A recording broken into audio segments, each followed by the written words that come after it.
There's no use talking anymore because you guys have your way of dealing with things, which is wrong, but yeah, we'll deal with it the legal way.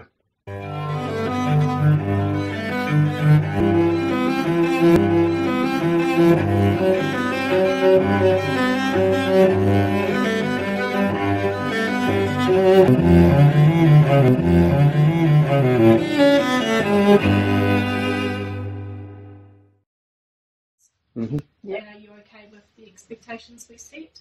Yep. Yep. Cool.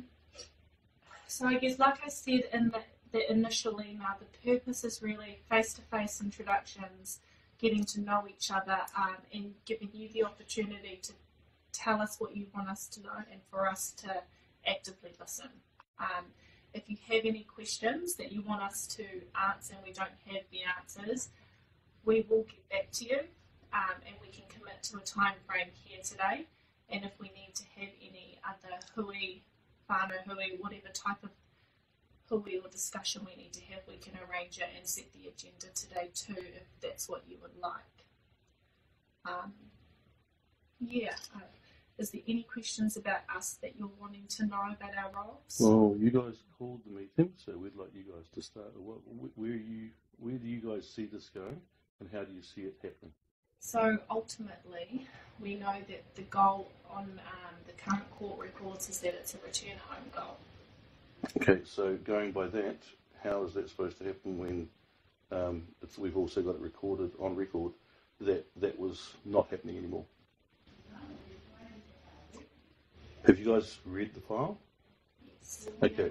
We're reading the file. There is a lot of paperwork that's being submitted by everybody, as you guys are aware. So in terms of reading everything, I have yet been able to do that, but they've been reading as much as possible.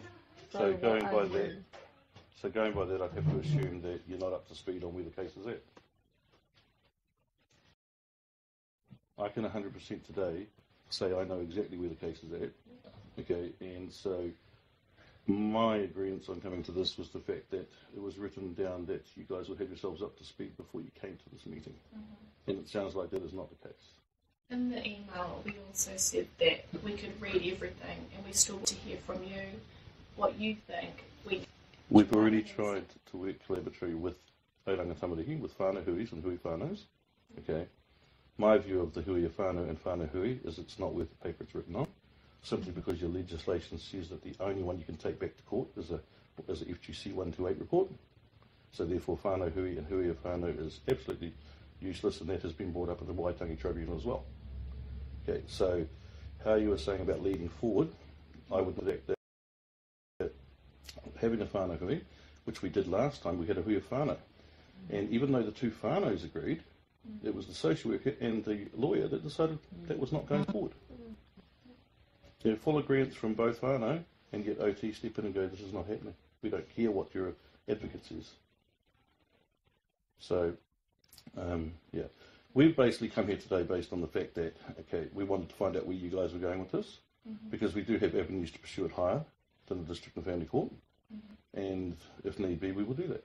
Because in our view, because her mother didn't actually do anything wrong, there has been care and protection concerns brung forward. The first two had been addressed.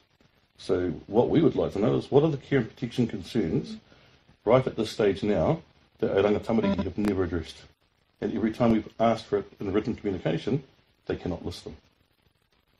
Sorry, there's a couple of questions leading from that. So the first, you talked about an FGC 128 plan. Yep. To be clear, you're talking about two separate things, because we have the FGC plan and then the social work 128 plan. Right. Yeah, I know there's the two different. I also know you have a 186 report that gets submitted to the judge. Okay, so you mentioned when you were talking about that, that the only thing that's valid is the FGC 128 plan? That's correct. Going by your legislation. Yeah. Again, it was brought up to the Waitangi Tribunal. I can't remember the man's name, but I watched the Waitangi Tribunal, and he stated there is no point in our whānaus going and doing hui a whānau or a whānau hui, as neither of them come under legislation. Yeah. So therefore, the only ones that a whānau can submit to the court, or that OT can submit to the court, is a 128 plan, and that is the one that is locked in legislation. Okay, thank you.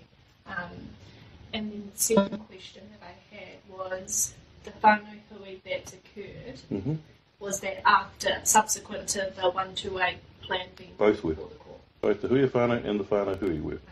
And what's your understanding of the reason that the whānau hui came about?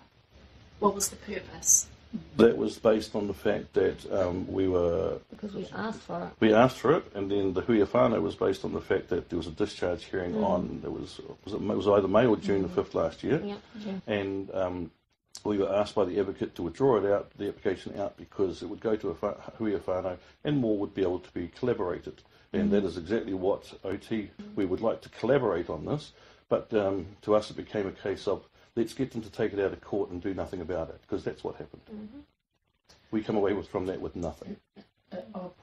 I'll say something just because I was at that whānau hui. And so I was of the understanding, and this is because the social worker informed me, that this was this was an attempt to be able to make a plan to happen. And what was good about that hui was that both whānau agreed to a transition plan, and we had it all set up and all that sort of stuff. And then when the lawyer and OT came in, it was, we don't think that, we need to take it away, we need to have a meeting. And I went to that other meeting, and it was very clear that there was no return home. There was a reluctance to return home. And I think that's sort of, and then so that plan that everyone had worked on for a couple of hours just disappeared. Sorry, so to be clear, I completely get what you're saying. Yeah. So was the reluctance from OT at the time around the time frames that the family had agreed on? They were just reluctant. Or what plan? The whole Just thing. the whole style. And I think it's also because the time frame actually it was with her returning home by September, so it was a really good amount of time. And this was probably, I suppose, one of the things for me in being part of that was it was really clear that both whānau were working together, and it was the paternal whānau that actually put forward. It wasn't under duress, it was a really good hui, and it was a bit sad, the end result of that. And so I think that sort of underlies some of this relationship as well. From, if we're working, because the whānau could have just gone with discharge, that's the thing, and they probably would have been, successful or something, but they could have gone with discharge, but the maternal whānau were like, we'll give this a go.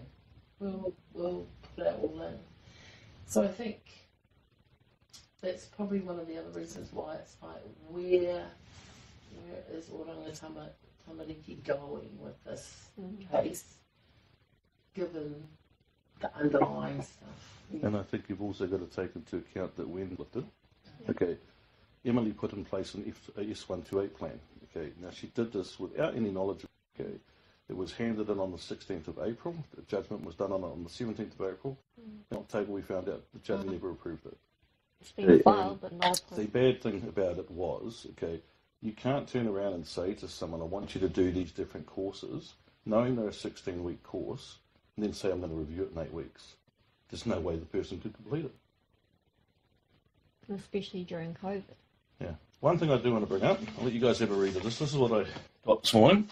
Okay, this is from a guy up north who's speaking directly to your regional manager because I can't get past Dean Weebly. Did you want me to read the whole thing? Yep. Yeah, read it out. Just read the whole lot. Oh, am I reading it out loud? Yeah. Oh, yeah. I don't mind. It doesn't matter, either way. Yes, I appreciate the ministry is bound by the Privacy Act. That's fine. I'm aware that Dean has sent an email seeking confirmation that we will advocate for this whānau. The concern I have is that it is alleged that Dean has expressed an advocate to replace the whānau support. If this is true, it's disappointing that your site manager attempts to reduce wraparound support services. For what reason, I'm unsure, as I have never encountered this attitude before at a practice level. Well, at least not this year anyway. 7AA allows for the whānau kapu iwi to fully participate in planning for children and planning for outcomes for mokopuna at the centre of attention. It also binds the Ministry to robust communication. Tikanga Māori law is the guide for which we shall apply this support. If your manager has any trouble understanding this, I believe he will cause serious issues for your region in regards to reducing disparities. I'm sure we can work out a resolution if you monitor the progress. As part of the resolution, I am happy to encourage the ongoing involvement of culturally appropriate person appointed by OT. Might I suggest within the parameters of section 91 and 92. Please have someone forward my genuine concerns to me without further delays that I can begin to plan to mitigate any potential harm for the mokopuna. I'm aware of the medical issues and meetings, opinions from medical practitioners that have taken place. If Bruce is saying is entirely correct, and he has in fact documented the entire process as he claims, I strongly advise we work towards returning on mokopuna by the end of next week, before the whole thing blows up in the ministry's face. If we have not decided on a return date by then, I will support Mr. Netta in court. We have enjoyed a lot of success recently. Otho, gaining a lot of confidence in the new direction resident judges are taking in the north. Therefore, we have set new precedents in the family court on taking this matter to higher jurisdiction if necessary. So that, just for the voice recording, is an email that was sent to He's an advocate from up north. Yeah. He saw the live video, so he made contact. Is this the initial live? Which live video? The live video that's at the office from Lower Hutt. Oh, okay. Which is what I'm gathering your guys' expectations came from for this meeting. Not entirely. So we know that this particular case has surfaced on social media platforms continuously, not just the video recently. Nothing's been said before that video went up, ever. The only communication we've ever had she's never got judge's minutes in regards to a video, and I know it's in regards to that video because the judge mentioned in there that he was mentioned in the video, which is correct. I did mention him. Oh, okay, sorry, I got good, sorry. So you're talking about the video The live we did at the office, yes. Yeah, okay. So what we know is that this has been on social media before, which is why we set out the expectations. Yeah. So I'm gathering Dean hasn't made you aware of the one last week there where we were live in the office. Yes, I was aware of that. Okay. So this is where this guy's come from. I did contact him when the uplift first happened, but he never came back to me. But he's seen it, now he's come back to me. Okay. So have members of other... So one of the questions that you've asked is what are Oranga Tamariki's current care and protection concerns that need to be addressed, and by whom? Yeah. That you feel need to be addressed. Yeah. Okay. Can we commit to when we would respond to that question? Well, you should have an answer to that today because they should know what their concerns are. They've had well over 12 months now. So for that long, and we're still trying to catch up. And I know that there were the initial care and protection concerns at the beginning when the place of safety warrant was. Yes, the place of safety warrant that was illegally done. Yeah. Court documents. So we know what those care and protection concerns are, and we do know that there's been the initial psychological assessment that was completed, and there raised some concerns with that and recommendations for further psychological assessment on yourself. Is that what you're wanting to talk about? No, because the judge has already turned around and gone to a 178 report for us because he knows that under 178 section 2, which is what you guys are seeking and pursuing, and she has already told the judge no, she's not willing to do that, and he apparently knew that she would do that. So he's asked for a report to be able to get where the doctors are coming from on this, because as far as he's only got to decide whether our whānau was right or whether the medical team was right. I understand. Yeah.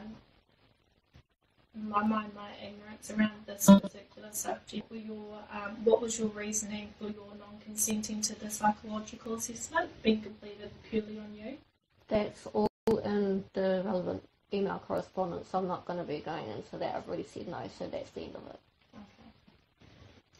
So from a legal point of view, we've been advised that without that supporting evidence, creating further plans could become more difficult when we don't have the evidence to suggest that there's safe parenting factors going on or unsafe attachments. We need to kind of get a clearer understanding from a psychological perspective around yourself. I think that's the advice we've been given from our legal. Can I ask where that advice came from? Was it Rebecca Dean? Yeah, our legal. Okay, so Rebecca Dean needs to make up her mind what avenue she's going down, because you cannot select 2 paragraphs from a 178 report, evidence to support that she's wrong, move to 6 other paragraphs. Okay? Sorry, can you just be a bit more clear around? So under a 178 report, you get different paragraphs. Okay? Rebecca Dean originally referred to a paragraph 175 and a 162. Okay? When an answer was given in regards to paragraph 175, she then moved back to 162. Okay?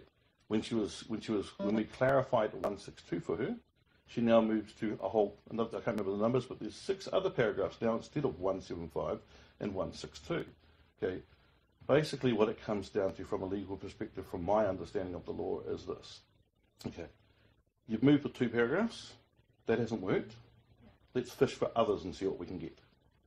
Okay, the judge has already told them, and I was in the courtroom the last time we went, okay, that he's not going to put up with the mucking around. Okay, it's plain and simple. You've got to, it's not a, like everybody keeps saying it's a very complex case. Okay, so what it is a case of you've got a mother who took her child out of a hospital because doctors said that they could not help the child without the whānau agreeing to the treatment. The problem you got was that the treatment had already taken the child downhill for 5 weeks. Okay, when we first of all followed after the FGC what we were told to do in regards to the medical plan, OT's backing, in my view, caused that child to drop 1.2 kilos in 14 days. Okay, and then OT wanted that to keep going, the same plan. And why would any mother or any parent do that looking at the best interest of their child? Mm-hmm. But yet she was made to do it. Okay, so I was on the video conference call today and I asked them the same question as well. So I clarified with them. So what you're saying is you cannot treat our granddaughter if we cannot agree to that same treatment that Lower Hutt was doing. Because that's exactly correct. Then we see no other option but to discharge because you're saying you can't treat it. Okay, he breached his code of ethics by not turning around and getting another doctor in place because that's what he's supposed to do under his code of ethics. None of that was done.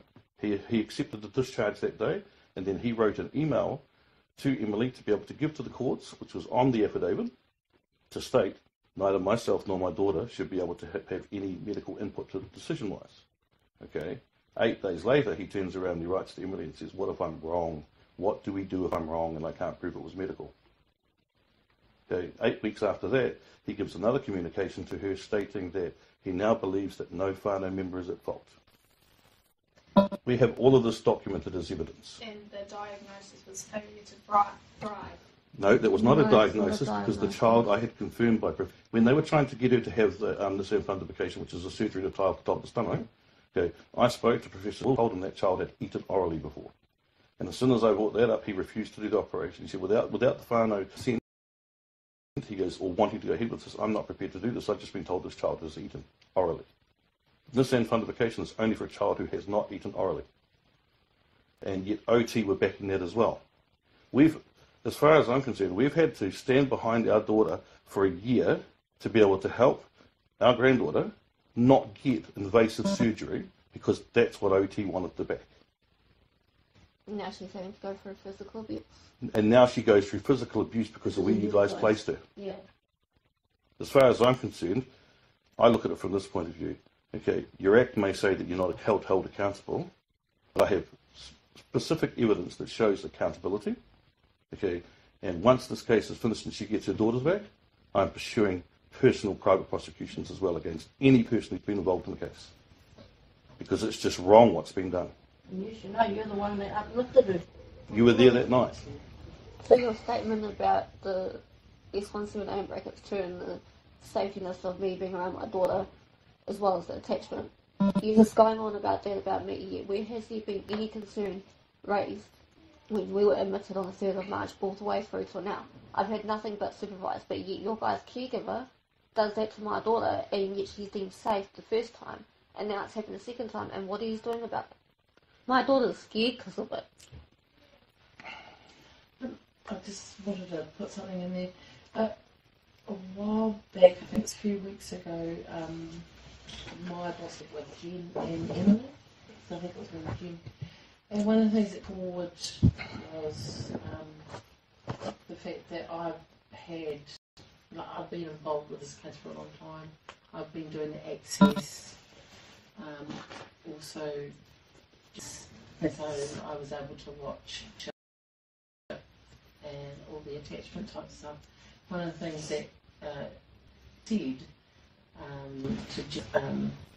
would they consider a report from me, and I think that was supposed to go back to the legal team, but nothing ever got fed back.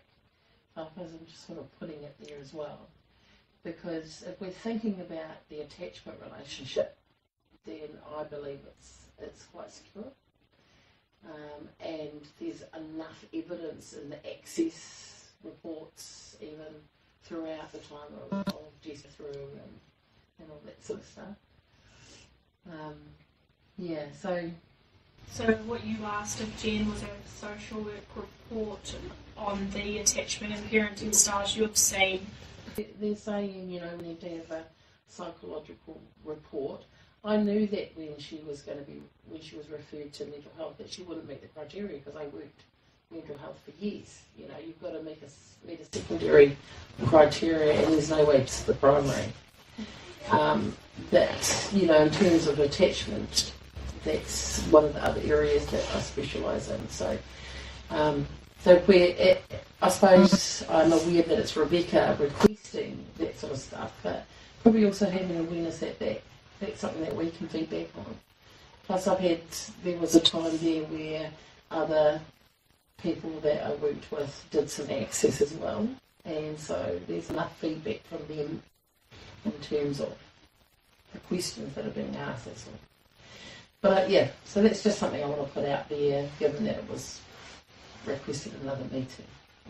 Something else you might want to bring up with myself and my partner put in for a Section 125, okay, and Oranga Tamariki has not responded with a notice of intention to appear, and they only have 7 days to do it, which ended yesterday. Okay, so each time that something is put forward in the court, Oranga Tamariki think it's all right to drag everything out and think that it's, or seem to think that they can delay what's going on. Okay, my answer to that is this: if they don't turn around and bring it, like we've already been made a party to the case now. Okay, so if they're going to try and muck us around again, I'm filing in the High Court. Okay, I'll take it out of the District and Family Court, and I'll bring it into the High Court where evidence has to be heard. Because at the moment, this whole case, and I know this from what the judges put out as minutes, my daughter lets me look at it because of the fact that I help her. Okay, so I help her with all the legal side.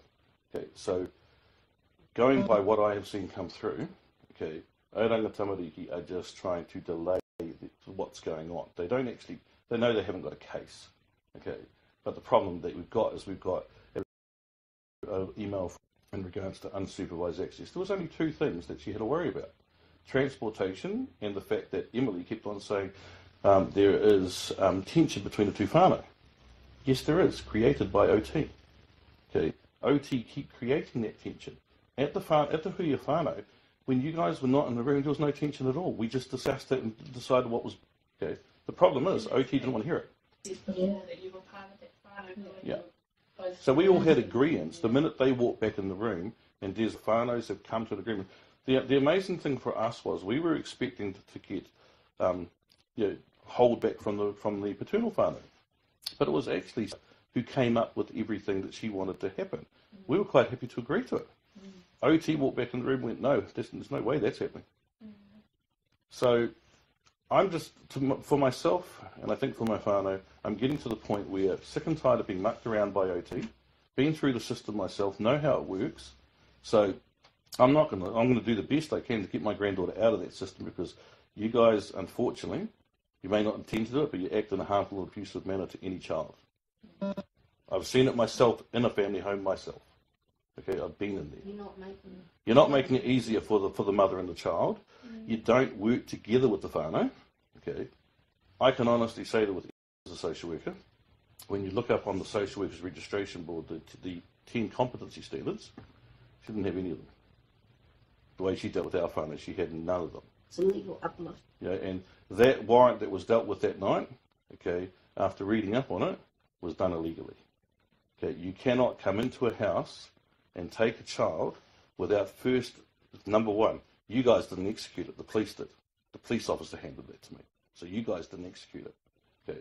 Based on that, he was supposed to check that child and believe himself that the child was at risk. None of that was done. So that's another thing I'm going to pursue. You know, I've been through it when it was SIPS and that, and I thought it was bad enough back then. But to experience this for my daughter and for my granddaughter, you know, there's a lot of whānaus out there, they go by hearsay. Okay? And yes, I go on Facebook and I help some of the other ones out there put their cases together. Because some of these people should just not have their children taken off them. I'm not saying there's not any that shouldn't, because there are some at risk.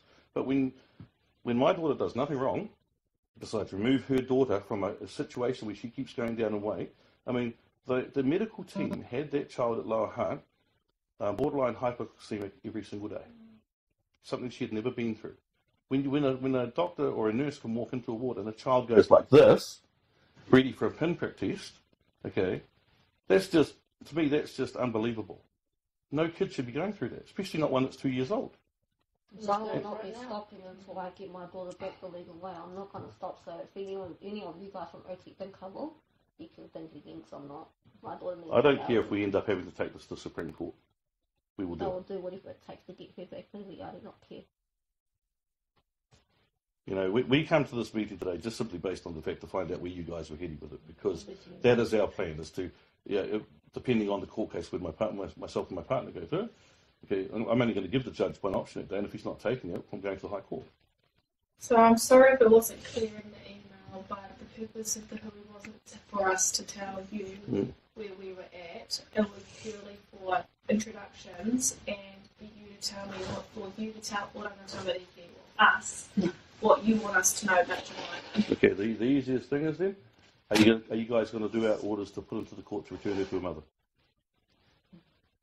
So, Are you guys going to make an application to the court on behalf of Oranga Tamariki and return her, which is the same thing I asked him? do you want to talk about what our discussions have had around how we want to work with the whānau? Yeah. So first of all, I would like to say that I'm really pleased that your father is fighting for your mokopuna, because I've handled a lot of cases, and I'm not saying most or all, but some of the cases that I'm really frustrated about is when the parents are not doing what they're supposed to do, or just disappearing the face of the earth, and me chasing them to have access with their child, or chasing them and ask them, why are you not responding? Why are you not responding to the court doc, putting through before the court? So I'm just saying that I'm really, really glad that I can see a whānau that's very passionate about their baby. So I'm Marina, and I can see that, like, I'm the saddest cases that I encountered are those children who their both mom and dad are not there, and they're just in the care of non-kin caregivers. As a social worker, what I always want and working towards is for the children to return to their families. So you're going to return it. That's the goal. No, That's now. the goal. That's not what we're asking. At the moment, I don't know enough to return a child to their parents. I just came as a social worker. Okay, so I'll just say But this to I'm you. just saying that that's my goal I'll just say this to for you. working. We've got with two options. We can do it through you guys, or we'll just do it through a judge. We're not going to muck around with Oranga I Tamariki want to anymore. work Simple as with that. you. I've had enough of trying to work with We're you. not going to work with Oranga Tamariki. We've done that and it's got us nowhere. And I know it's frustrating. You're saying you don't know enough. That's not our problem. That's Mhm. not my girl's little But I'm problem. telling you that She I'm needs willing help. to know more. That's And I'm not our willing to problem. work What with you're you. telling us when you say that is this: I'm willing to look at it over the next few months, and in the meantime, my granddaughter gets beaten more by the grandmother. Sorry, no, not going to happen. If I have to, I'll go to the High Court. You She's can't already been put in be, too much danger. beaten by the She's grandmother. been hit And you 6 do times nothing. last year. Okay, again only 2.5, 3 weeks ago. Okay, and you guys still deem her safe. How ridiculous Why is she that? in that house? I tell you now, if it was anyone else and they didn't have a caregiver and it was a normal whānau, you guys would be uplifted. Exactly. But because she's in your care, Oranga Tamariki are ignoring the fact that it's going on and trying to cover it up. I've looked up your Triple P parenting course, okay? They only do online. I've run Youth Horizons. You guys are on about. There's no course that a child caregiver that's from OT can do that's assaulted a child. Your guys You can say call it low-level violence. Here is what it is. It's Section 194 of the Crimes Act. It's called assault on a child. Okay? Move to Section 195. Anybody who knows about that assault is also accountable for it. So that's why I'm saying, when it comes down to it, I've got no problem filing private prosecutions in regards to it. It shouldn't have to go that way. Do the right You're thing. one of them. Do the right thing. I think That's all you got to do. also that's the key, is that there's a lot of frustration here because it seems to have taken forever for the whānau. So this is what, you know... It's because OT back out on what they say they're going to do. That's what the problem is. We had a meeting, a hui whānau, everybody came to agreement, OT stopped it. I mean, I've heard what you guys have just said, and while your frustrations, you know, with full intentions to humbly work with you as the new social work team. Take that as you may, and I understand where you're coming from and your rationale, but we would like this opportunity to work with you. Okay, I'll put it a different way to you. How long is your goal going to take? 6 months, 12 months? How long does that girl got to keep getting beaten? She's 3 years old. Are you going to take her out of the household? That's what should have been done ages ago. She should have been moved from that placement. So there is a current caregiver investigation. It's Whether you've been sent an email by Carolina. Yes, but that's not good enough. It's No. happening by the same caregiver in the same household, and you won't even move her. So she's in that house when she comes to contact. She's happy to see us and everything. She hates leaving. She always asks, even like today in front of Phil, "Oh, Mum, come." "Oh, sorry, darling, I can't." You're not the one that has to go through that. It's bad enough that I feel the way I feel, but imagine her, what's going through her head. Can you tell me what's going on for you and for these are happening? I want my baby back. That's all I have to say. Give my baby back to me. She'll be safe. She's happy. You can't do anything else other than give her back. Anything harm goes to that baby, that's your guys' fault. Just remember that. And considering the judge has said, okay, the only thing he's waiting on is to be able to do the discharge, okay, and that is being held back by they haven't got any dates. This is why myself and my partner, that's it, we're getting involved, we're going to file, okay, because I'm getting sick and tired of our daughter and our granddaughter having to go through this. Okay, you guys are allowing our granddaughter to be abused, and in the same time, her to be emotionally abused, knowing her daughter's been hurt, that it's frustrating for her every mealtime, okay. I informed my daughter before September last year, 3 weeks before you guys came out with the report of concern. I told her daughter was being hurt. And she asked me, "How do you know that?" And I said, "Because my mother was exactly the same as how your daughter is being hit, and I would not be surprised if it's on a daily basis." 3 weeks later, report of concern comes in, she's being hit. Okay. I said to my daughter after that, okay, they put down one hit, okay. It's not happening once, it's happening more than once, and it will keep on going. Then we get it back from the New Zealand police. I find it quite disgusting that New Zealand police and lower Hutt courts state that things get dealt with differently just because OT is involved. Okay, that is a statement that came from the Child Protection Team officer and the registrar at the lower Hutt court, because I mentioned it to them. Oh, things are always dealt with differently when OT are involved. Why? Every other person would be charged. Can you ask that question? What was that? You Ask that question of... Can we just go? So we're talking, we want to be creative in how we work with you and get ultimately to the goal of a return home. Like Ken said, that's always our aspirations as social workers. So what we're going to agree to you today is that we need to go back and talk with everybody. That's what we do. We work in collaboration with OT. So we're going to find out the current care and protection concerns and what has been addressed, what hasn't been addressed, what are the care and protection concerns, how can they be met, and if they were met, the time frames in which to reach your goal. And we will get that to you by next Friday at the latest. And then from there, we can organise another hui to discuss Not this. interested in another hui. No, we've had enough.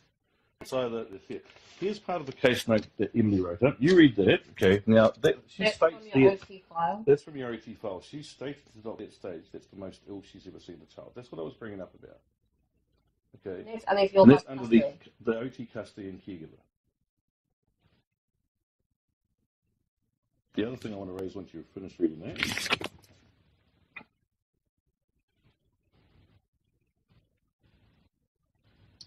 So who is... She's the community nurse.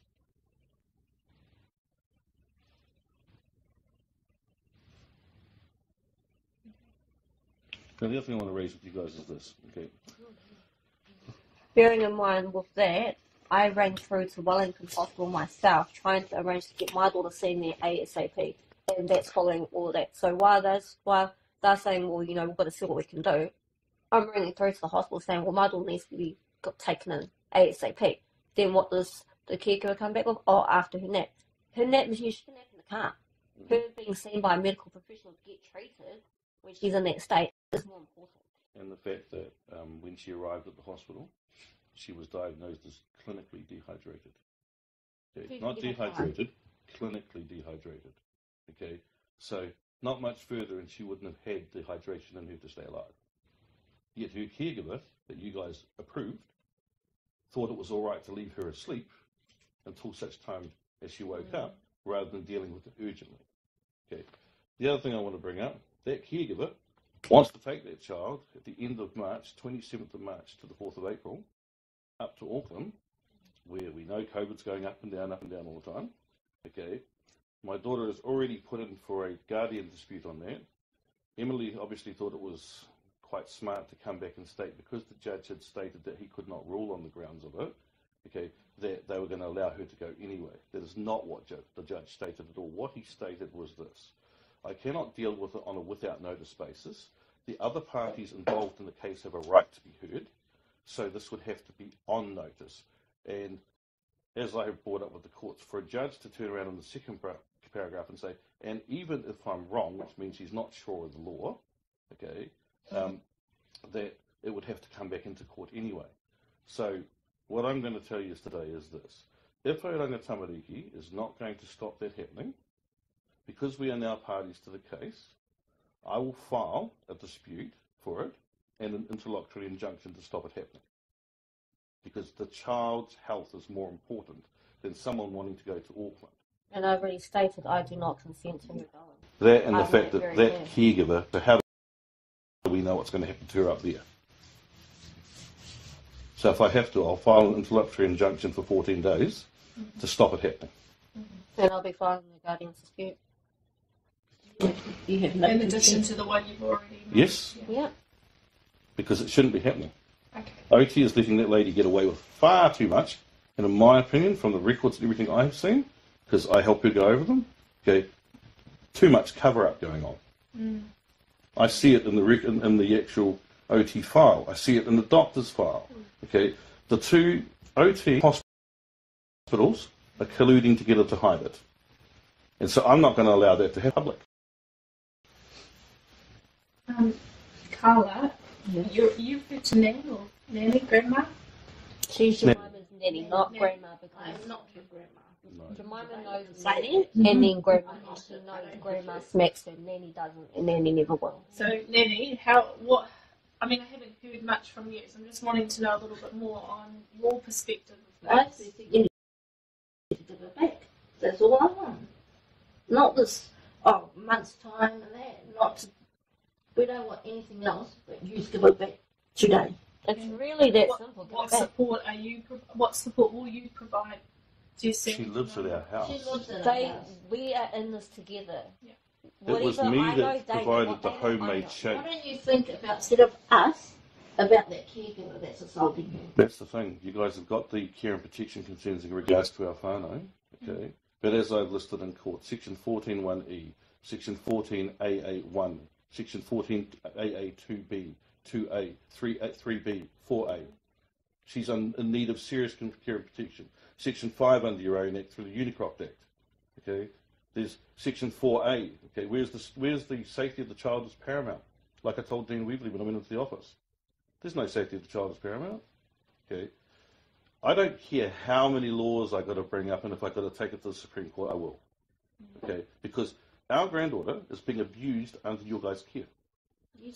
And the way I look at it is this: yes, but you guys are the custodians, okay? And whoever the social worker is that's working on it at the time, they're responsible, so is the supervisor. So I understand why Jen has jumped ship after being in court, okay? And OT can say what they like, but until such time as my daughter turned around and said to the judge, well, I don't understand why they need more time, Your Honour, because the supervisor that's there has been the supervisor the whole time. But that's a clever move to jump ship and get off it. So when we identified who could take the only person and the most senior was you. So why is Jen gone? She knew the case. I'm not Jen.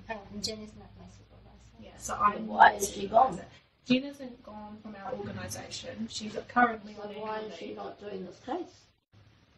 Are you trying to say that each social worker has their own supervisor? Is that what you're trying to say? Yeah. Okay. As long as you guys understand, okay, that the longer this carries on for, okay, the longer the notes will keep going into your system, the longer we will keep getting them, and the longer, the more accountable you'll be held. Okay? I don't care what your act says. Okay? Under your own names, you're prosecutable. Okay?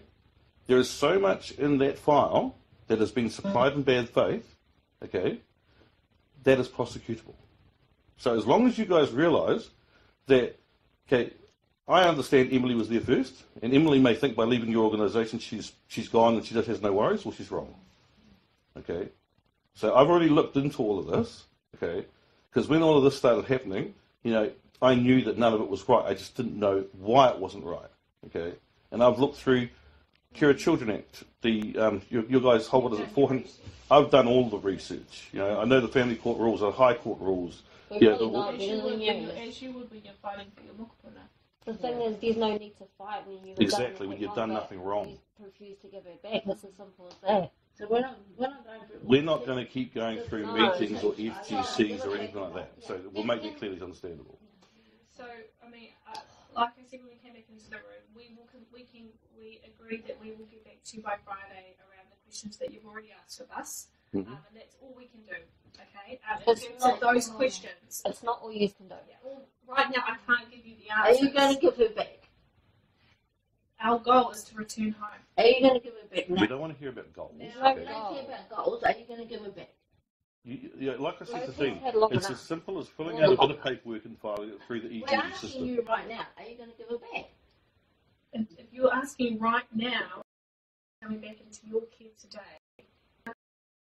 do that. That's all we need to know. From there on, we go to the court. That's all we need to know. We're not working with you guys anymore. You two may have only You come cannot on. wait until Friday next week. No. There's no waiting. I know. We're not going to wait at all, okay? When it comes down to it, it's already in court, okay? We were only coming here to see where we move next, okay? To give you a bit of an update, okay? We've already been on to High Court, Supreme Court to find out what we need to do, okay?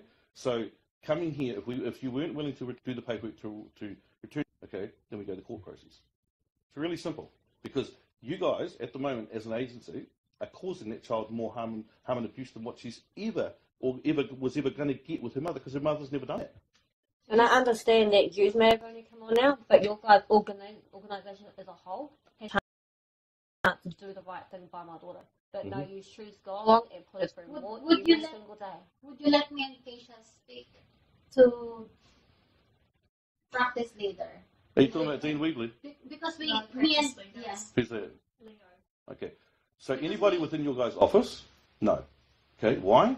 Because Dean Weebly, 9 months now, that if our whānau or anyone else calls in regards to our case, okay, reduce it back down to the site manager so he can deal with it. So no, we're not going to let it get hidden within your office because that's what's been You happening. can speak to We them, have give them proof back. of that.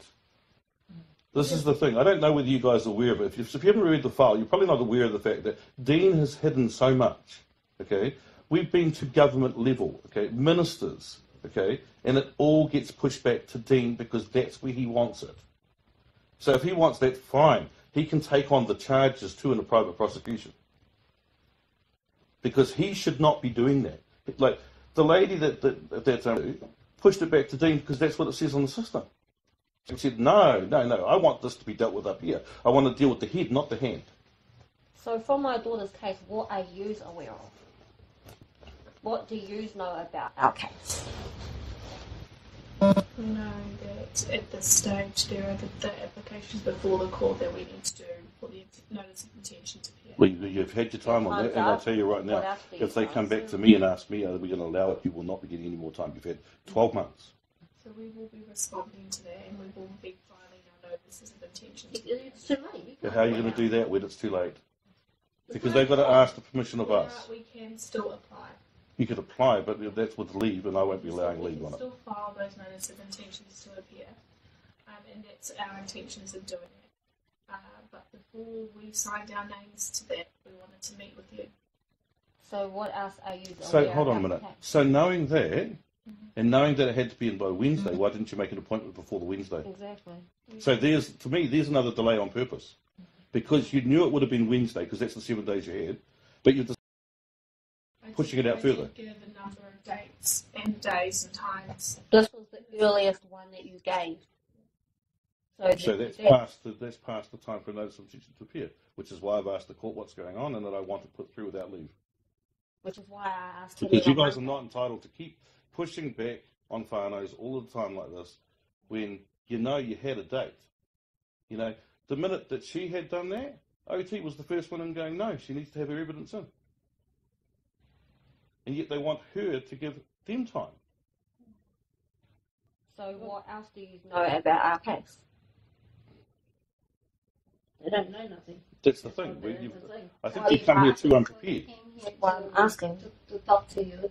I've read some documents on the system, but it's just documents that's written on the system. It's just the social workers and other professionals who's written that.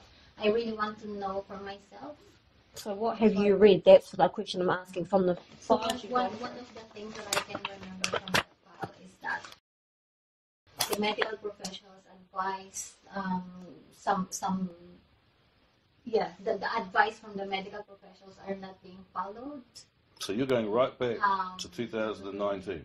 Yeah, I'm just that's what I can remember. But what I'm saying is for you to be able to go back that far and not still understand it, it tells me that you haven't read up properly.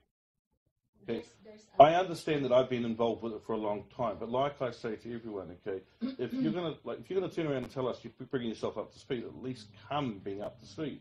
Why make a meeting if you went up to speed? That's the thing. So the agenda, and I'll refer back to my initial email, the purpose of this hui wasn't for us to tell you what we know. It was for you to tell us what you wanted us to know and us to actively listen. But we've already told you We've already told you that, are the and one you're saying no. that stated in your email that you need those couple of days to bring your guys' selves up to speed, which clearly you're not even at the start of the gist of it. You don't even know So you've much at all. you guys have all spoken in detail around the things that you've applied for in court, the applications that have been made, the memos and the communications that have gone by different people, be it different. What you're asking us to achieve is a huge feat. And we both have competing priorities. It is impossible to read up every single thing that has happened in this case. It You would have should been have put it in impossible your if email you that you're guys gonna come didn't up to create speed. it. I mean, if I can turn around and help another person and look at their case of 2,000 pages and But we still help that person in 4 days, you know. And we still remain, and I will repeat myself as many times as it needs in order for you to trust what we're saying. We want to work with you. Yeah, Well, I'll tell you this The right problem now. is wanting The to trust work. is broken. And the wanting to work is not going to happen simply And because the trust you is guys broken, don't do that. Jessica. I respect that, and we want to get that back. But you Never going to can't. happen. No, we've had enough. All I am here for is to get my daughter back. No time frame, no, transition, no nothing. Just give her back where she should be. And that's the thing I do not understand about you guys and your guys' organisation. How can you even do your everyday life, sleep at night, knowing what my daughter's going through, let alone all the other kids that are going through the abuse through OT, and yet you think it's alright just to go along and go, oh, we need to do this, we need to do that. Did you think about that before you went along and took the child and put them through that? And still continue to leave that child in an environment where they're going through that? She's in danger right now, and you're doing nothing. We're telling you she's in danger, and the thing, I've seen your story that came out in the news, okay? So I don't understand your way of dealing with this I know I've listened to the part about your upbringing and that you thought you could do a better job as a social worker. All I can say is in this instance, maybe you should think about that again, because it's not happening. I've been through the system myself, okay? I would never want anyone to go through it, okay? I would never take on a job as a social worker because I know what the system does, okay? I understand your way of thinking, but unless you're going to move in the opposite path to what you've been in, then you're never going to make a You're not difference. helping that little girl, I'll tell you that now.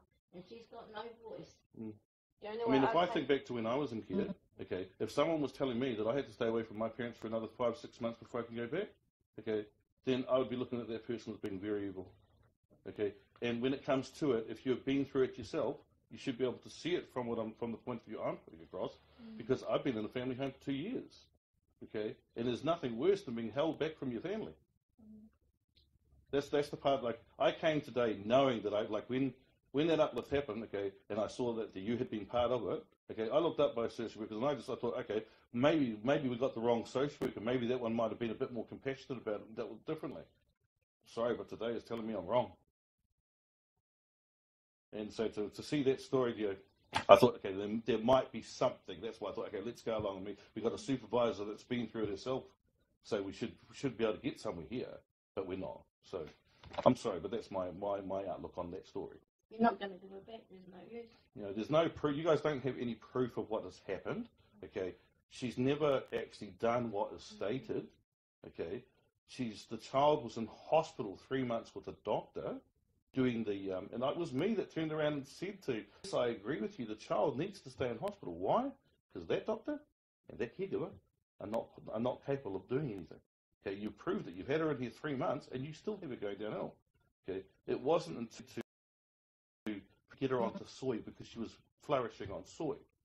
And then 3 days later, finally, 3 days after that, the vomiting stopped, which we knew was going to happen. We just had to get someone to listen. The problem is OT and the doctors don't listen. And that's the thing, he's quick to sit there and try and find any fault on mine and my father's side, but yet where the fault actually is right before your eyes, you choose to turn a blind eye to it. I just want to say something to what you just said. OT don't listen. That's what you said. That's right.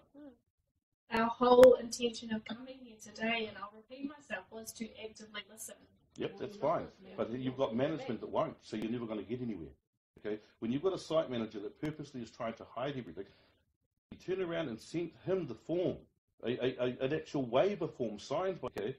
He talks a load of crap when he says you guys don't know what it looks like. Well, that's a load of crap because you guys have to get copies of the affidavits. She signs those, so you have the signatures on file. So you're not only that, there's been multiple privacy waivers I've done for media since this has happened.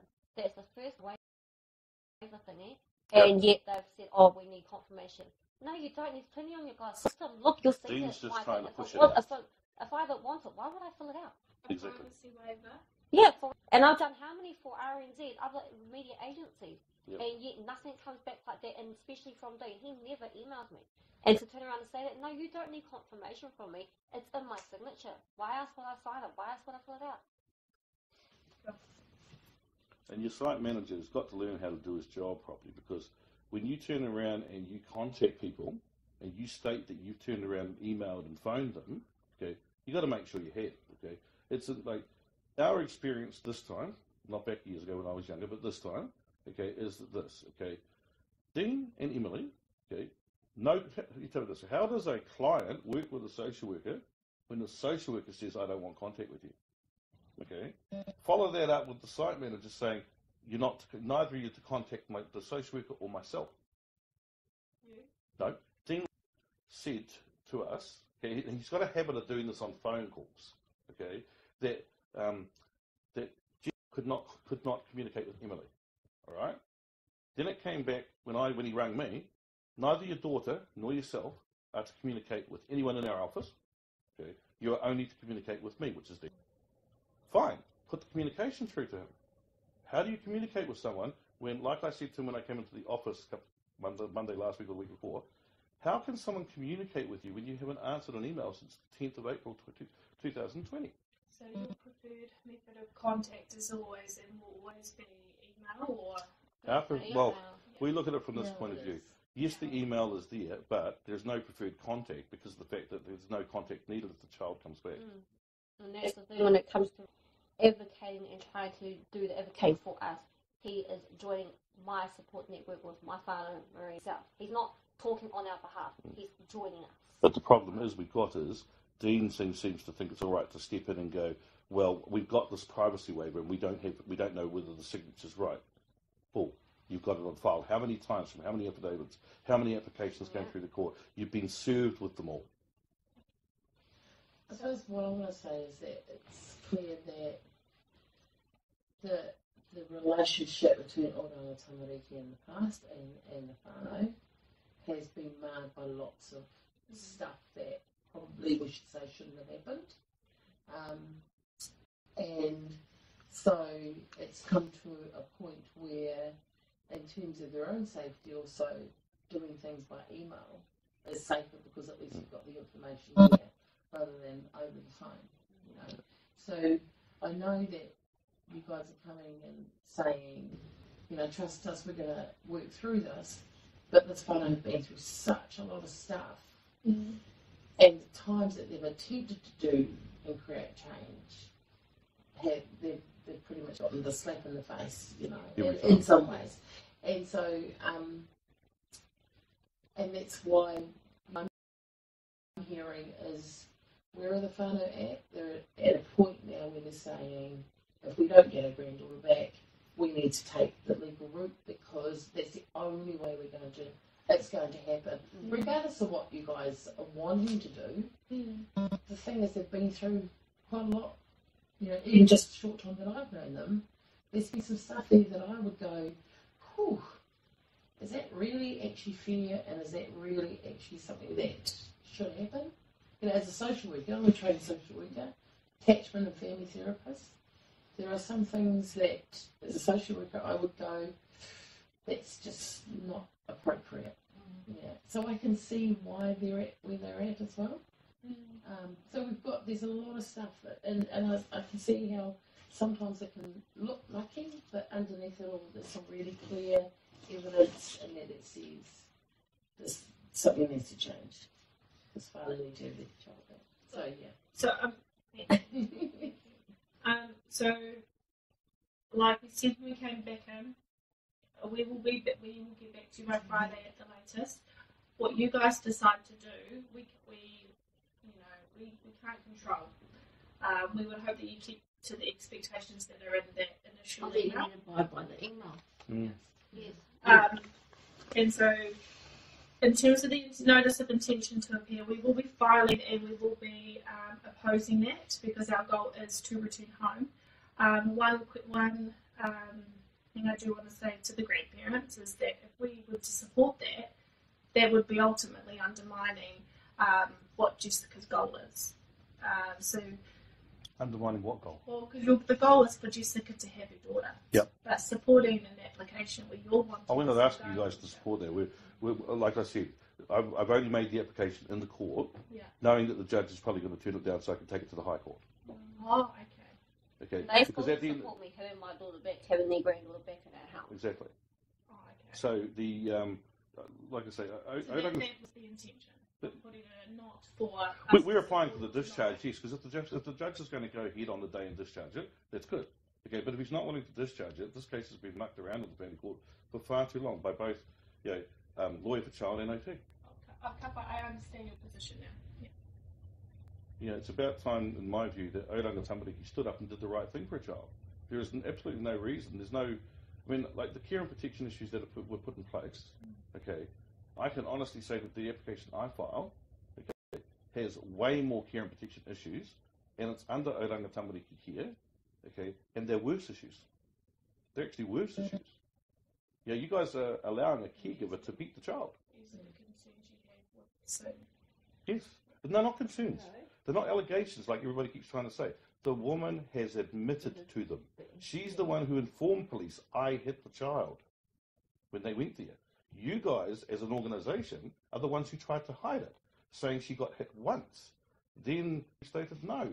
She had told you guys this child's been hit 3 times. Okay. Then it moved on to the police and it became 6 times. But hello, we are still able to, as an agency, deem this child safe in this care. How do you deem the child safe in the care? You've got multiple accounts of assault on the child. And it shows she doesn't want to be there when she's in there from the medical records and everything that I'm receiving. It says in there she has slapped across the face. She's never ever done it to any side of our whānau. And that she comes into contact and everything, and not once has she done that. But yet she does it over there. And the thing you have to take into account is this, okay? The only reason that you guys have got as far as you have in court is because her lawyer, when she had her, didn't submit what we wanted submitted. Okay? We have made the judge very well aware from professional files what has gone on with this case. Okay? This is what I believe is the reason why at one stage the judge asked lawyer for child to get the medical file and pass it around the professionals so they could get a good view of what had actually happened. Not what OT was putting forward and what the lawyer for child net was putting forward. Which is so why OT this is why I say to you guys, you guys should not have come to a meeting unprepared, knowing fully what is on your files and affidavits. Look, what I see is a whānau that's hurting at the moment. And we can carry on repeating and saying the same things. And unless we prove that to you, that healing between the two can't happen. So unless there is any other information you guys want to share, I don't want to keep having to repeat myself and saying the same. I'll rather just do the mahi. Do the mahi and do it back then. Yeah. Exactly. There's no actual work to do. It's a form. It's a simple form. Paperwork. And like I referred to in the whakatauki about the uniqueness of the child, I think we're all in this journey together. Yep. We might be going down different paths and have different views, but we're in this journey. The person at the centre is the person at the centre that you're hurting on a daily basis. a huge whakapapa.